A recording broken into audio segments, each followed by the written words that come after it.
buhay at gabay ng magulang ang kailangan. Maaaring may masiselang tema, lengguwahe, karahasan, sexual, horror o droga na hindi angkop sa mga bata.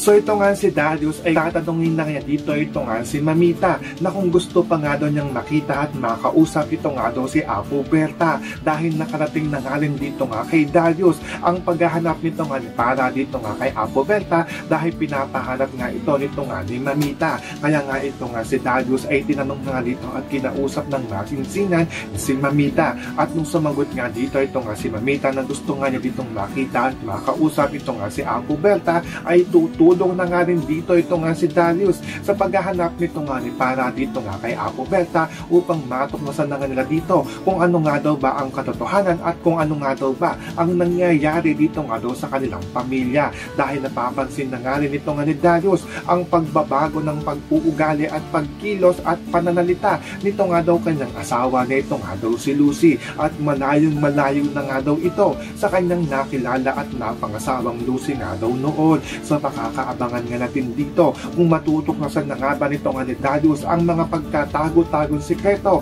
ng Peking Lucy. Yan ang ating mga pakakatutupan at pakakaabangan dito nga lang sa Stolen Live.